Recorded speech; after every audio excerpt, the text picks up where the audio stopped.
Ethnic justice is a subject that, especially in recent months, has been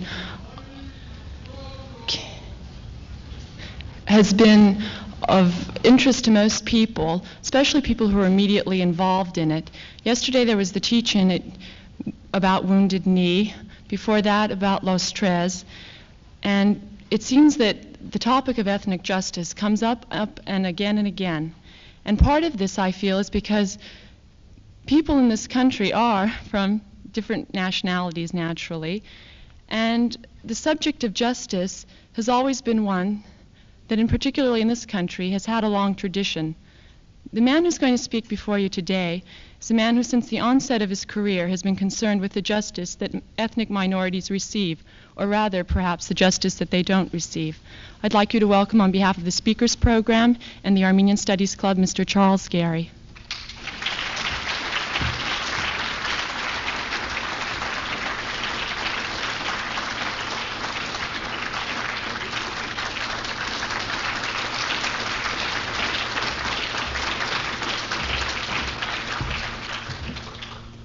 Thank you. I'm pleased to be here. When I was asked to speak today, I was tossing in my mind as to what I was going to say to you and what I was going to talk to you about.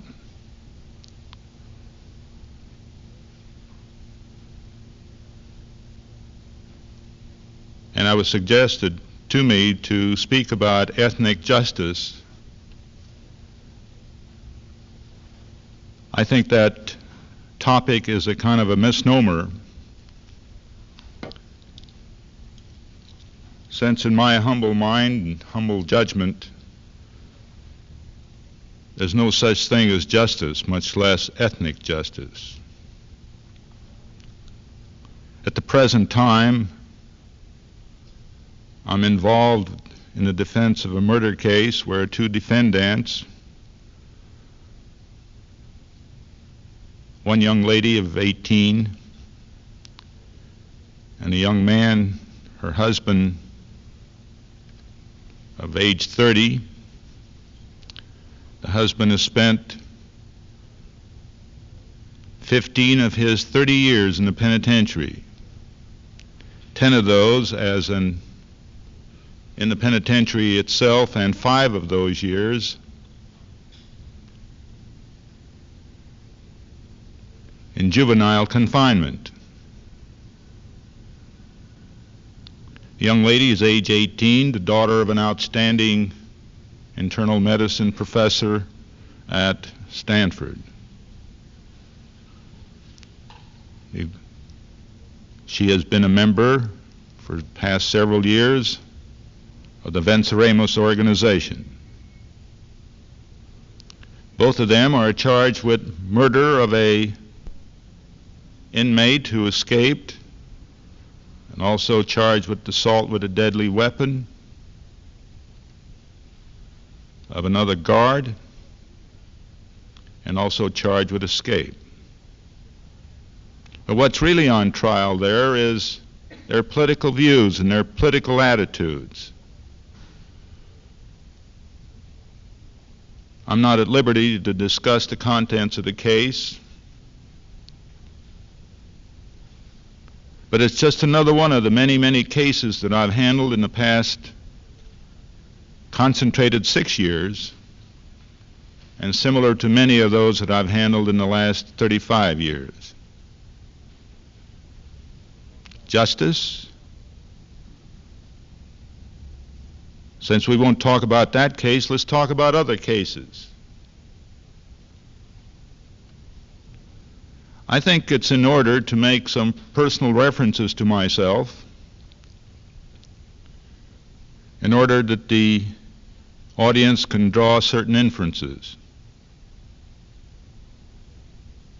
I was born March 17, 1909, in Bridgewater, Massachusetts, under the name of Charles Garabedian. Both my mother and father are immigrants from Turkey, a place called Harput, or Barchance. My father escaped from the massacre of 1898. My mother left before that to come to the United States. When I was about 4 or 5 years of age, my father decided that he wanted to be liberated from being a factory shoe worker in Brockton, Massachusetts. They came to San Joaquin Valley.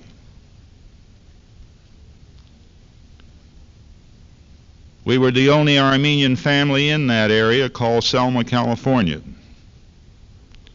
which had all of the same attributes of Selma, Alabama. I was constantly referred to as that goddamned Armenian. And it became an indelible impression in my own life and my own attitude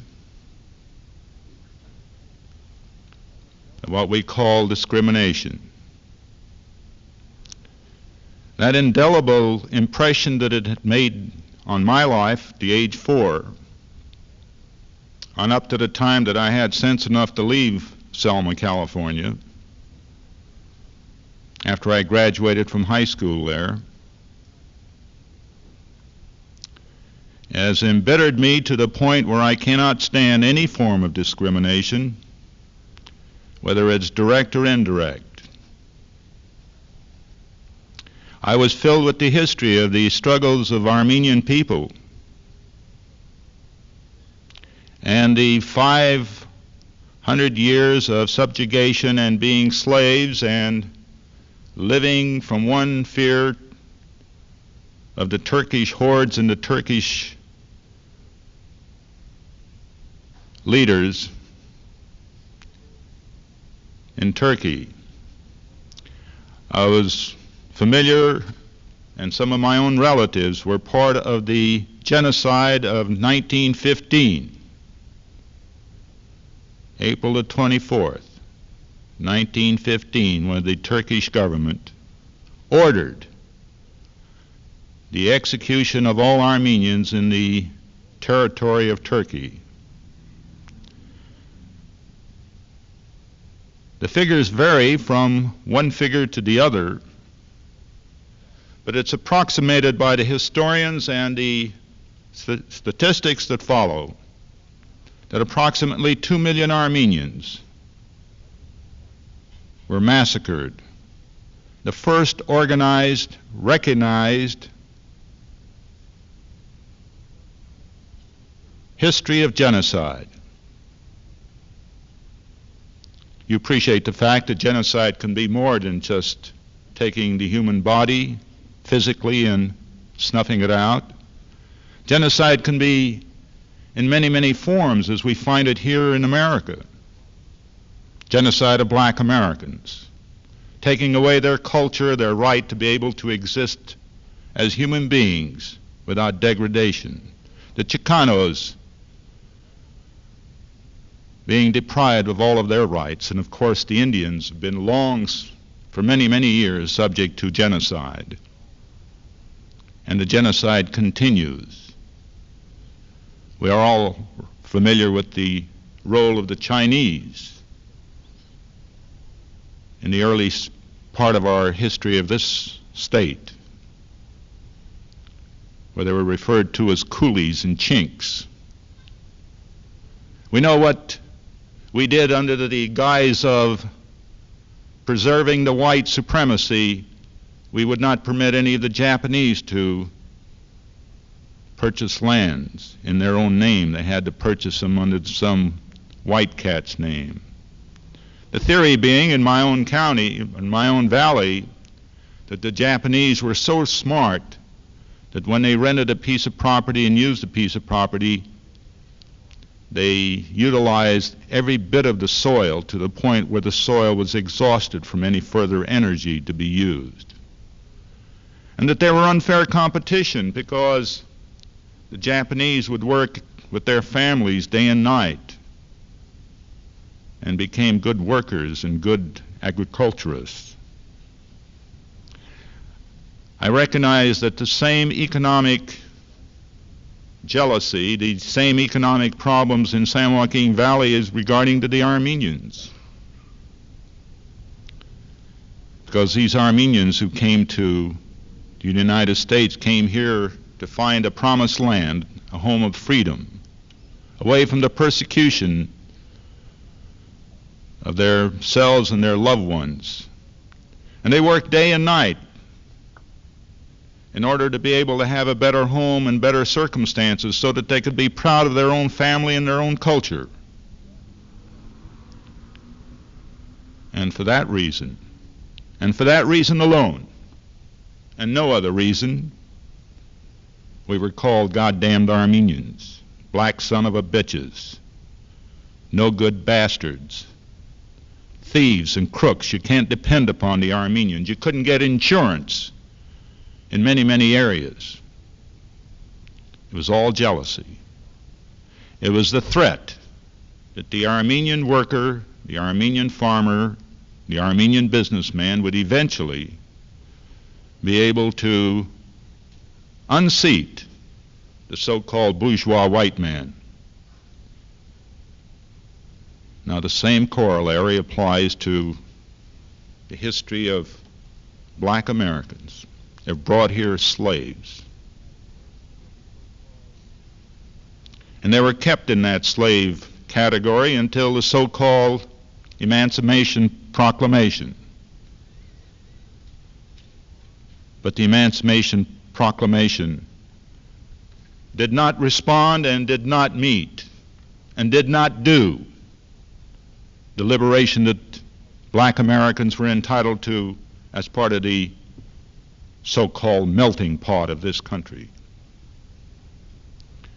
Every time you turn around, when I'm picking juries constantly, when I'm representing black men and women who have been subjugated and railroaded into prison because they were black and for no other reason, and many of them because they were black and they were fighting back,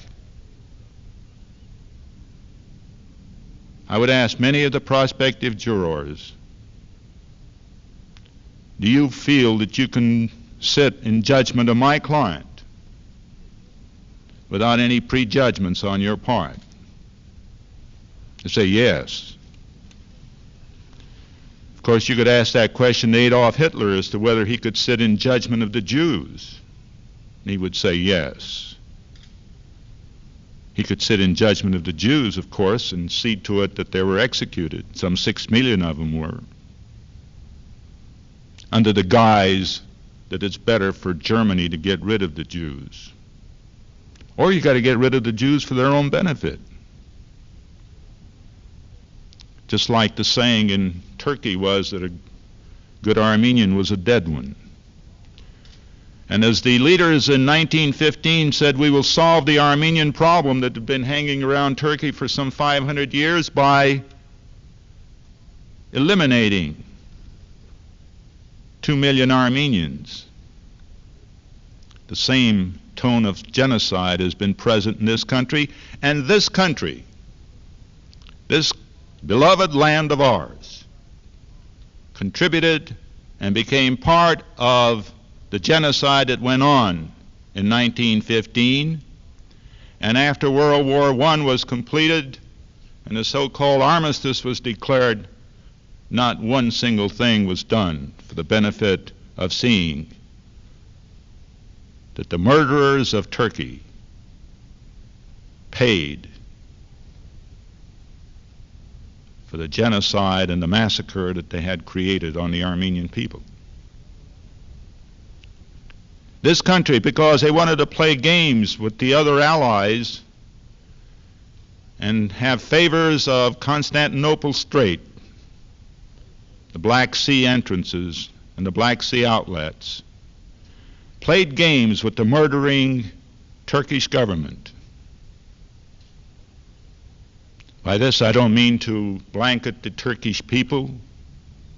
We have been told time and time again that the people deserve what they get in the form of their leaders.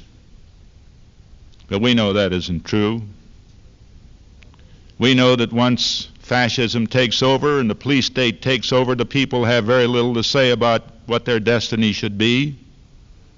The common masses of the Turkish people did not know, and I'm sure they would not have approved of many of the things of genocide any more than we would approve. The masses of Americans would approve of the kind of conduct that's going on towards our brother ethnic groups, the Chicanos, the Indians, the blacks, the yellows, Appalachian whites. As I told you, in the past 6 years, I've concentrated in what we call movement cases. I've handled no other cases in the past 6 years, beginning with the first student movement in 1960, the Meisenbach case, where the City Hall in San Francisco, where the House Committee on Un-American Activities was meeting, they hosed the students. I ended up by defending one man by the name of Meisenbach, who was charged with taking the policeman's baton and whacking him over the head with it. The evidence proved at the trial, and this was, by the way, the beginning of the student movement of the United States. The evidence showed that the police officer slipped and fell on his own baton while he was trying to whack a woman who was sliding down the stairs down the City Hall in San Francisco. I was asked to defend Huey Newton for an alleged murder in 1967.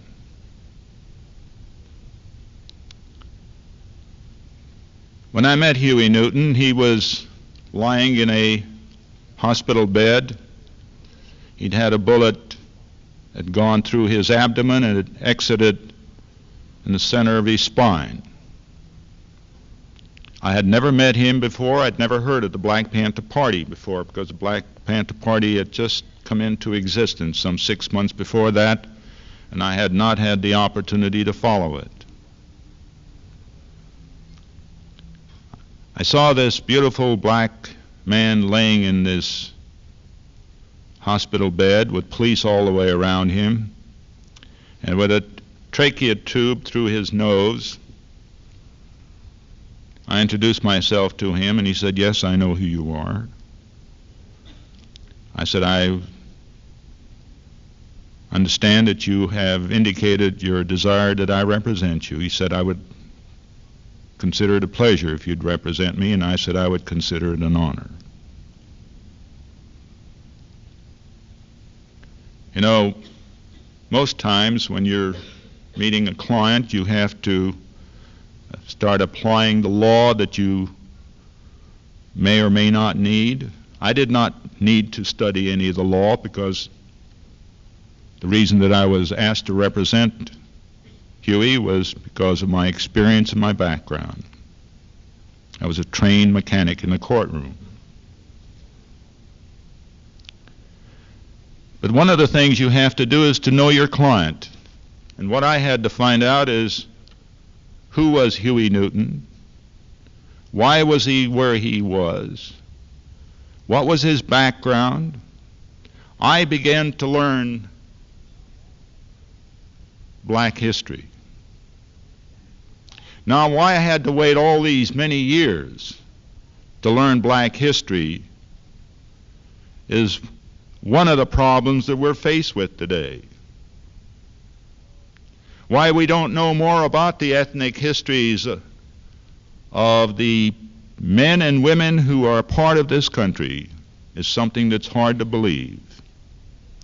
Why people do not know the history of the Armenian people and their backgrounds, and the fact that they've gone through genocide, is because they have not seen fit to have that part of our culture read and studied in school. The average person, when you talk about an Armenian, thinks about the starving Armenians that became the slogan in the 20s. The average white person knows absolutely nothing about the black culture, the black background, and the black history of the black Americans. They know very little, if any, about the background of the Chicanos, the Mexicans, Spanish. The third world people have not been ingratiated to a point where their histories and their backgrounds become as symbolic as the Great Charter of England becomes. We have not been privileged to that education. I had to go through that education. I asked Huey to tell me the books I should read. Many of the books that he asked me to read I had read before, but they were only superficial. I did not understand them. I did not understand them in the context and in the sense of being able to portray it. I spent many, many hours reading books that I should have read 50 years ago. Books that all of you should have read many, many years ago. It should have been part of your textbook life. How many of you knew anything about the Indians from your school studies? Every time I ever read anything is how the Indians got whipped and how another Indian bit the dust, and how Custer was such a great man because he stood there by himself and got launched away, ripped off.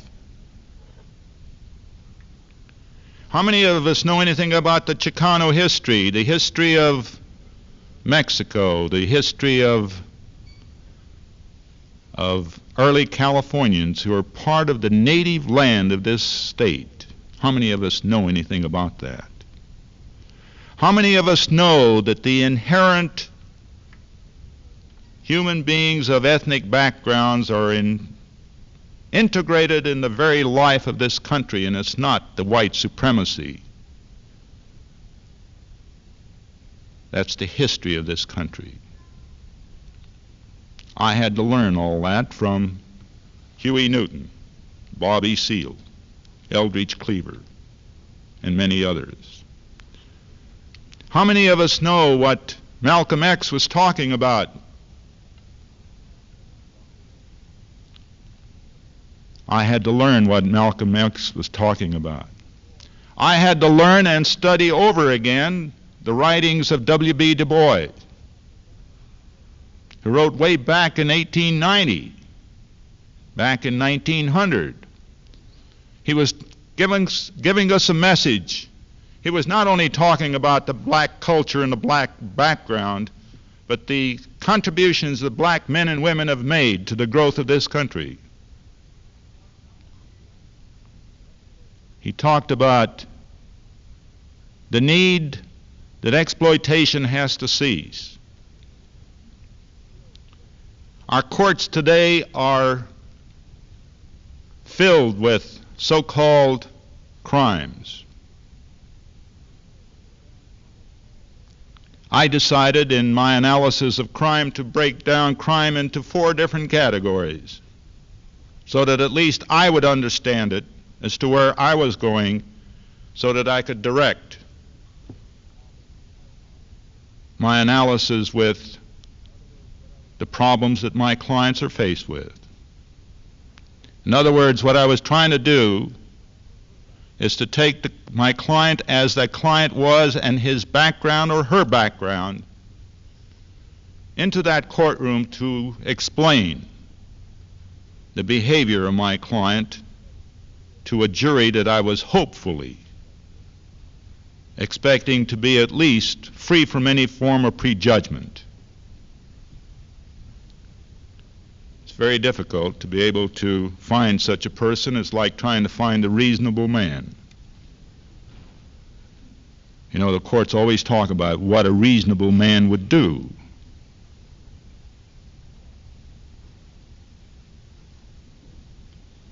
I have sought to project the history of my clients into the courtroom. Bobby Seale has written a book called Seize the Time. Those of you who haven't read it, and he refers to me as the Lenin of the courtroom. I think it's an exaggerated analysis, but I do try to bring the dialectics of a person's background so that the jury and the courts will relate to it.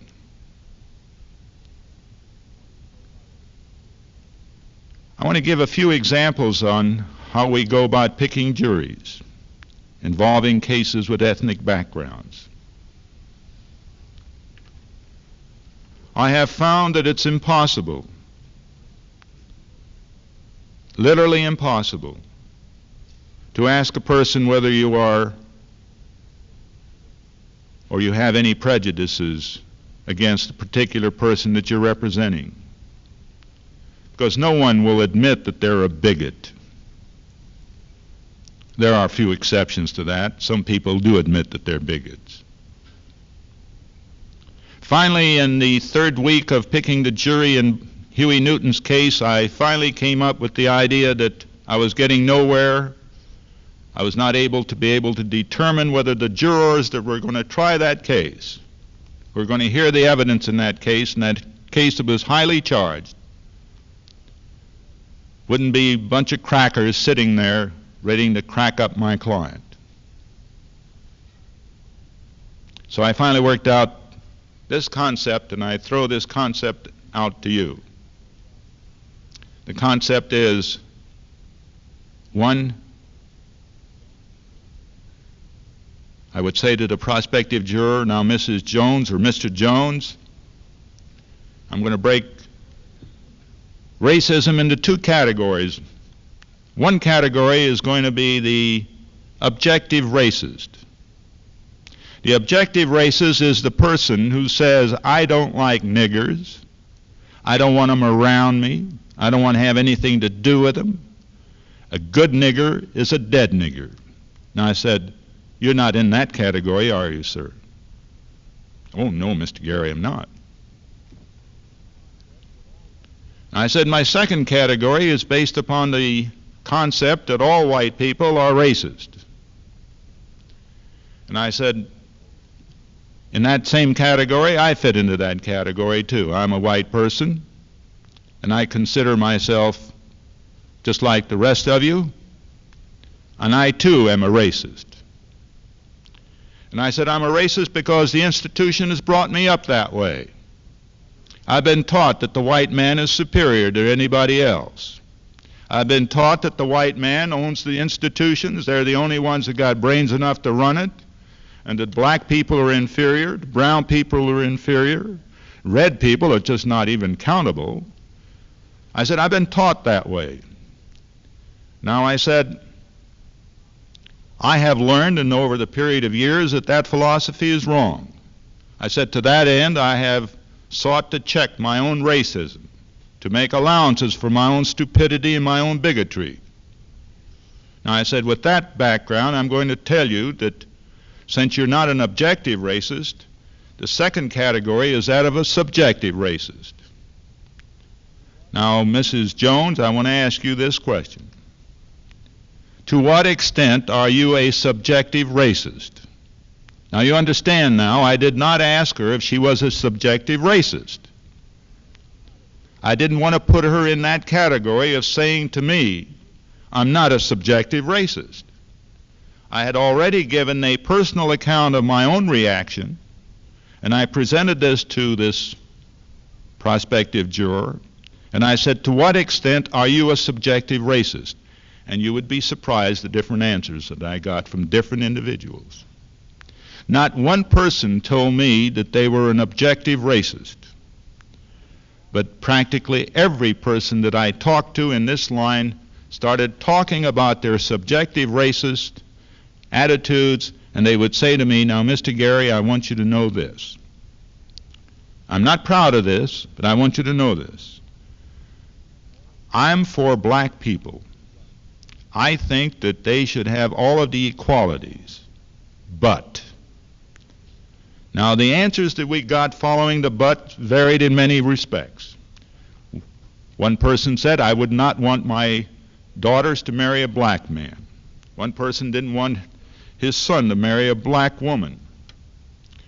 Several of them said that they didn't feel that the blacks were doing enough to upgrade themselves. They weren't helping themselves like the Italians were, like the Armenians were, like the Jews were, without taking into account that the background of the black American and the subjugation and the pressures upon them were entirely different than even the Armenians and the other ethnic groups were faced with. Eventually, we got a jury. I knew that 8 of those jurors were no damn good. And they turned out to be that way. I would still be picking that jury if I hadn't run out of challenges. That was 5 years ago. You know, we talk about crime.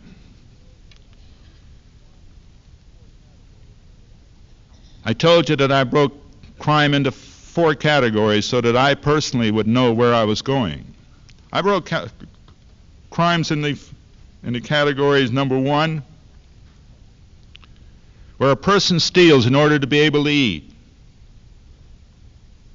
The Jean Valjean, Les Miserables type of crime, where Jean Valjean, because he stole a loaf of bread, was hounded for the rest of his life. That has not changed in this country. That has not changed in any of the countries where we are having exploitation. That still goes on. That's category 1, the person who kills because of his needs. I believe that we should be living in a society where food and shelter and the needs that people have to have should be as common as free as the air we breathe in, that is, the air without Los Angeles smog in it. The second category of crime, alleged crime, is the person who, under stress of emotional conditions, commits an act, maybe homicide or any other form of violation of the establishment's laws. That person is sick. That person needs medical help. That person needs many other things. What it doesn't need is a prison or a courtroom to try him or her. The third category of crime is the crime, so-called crime of political prisoners. Men and women who have become so disenchanted with the so-called orderly process of waiting for time to take its course before they move forward and have changes made. These men and women are men and women of the highest caliber, the highest thinking people that you could ever think of, because they are making sacrifices not for their own benefit, but for the benefit of others. These are political prisoners. These are political, so-called political crimes. They may involve homicide, they may involve any other form of alleged crime.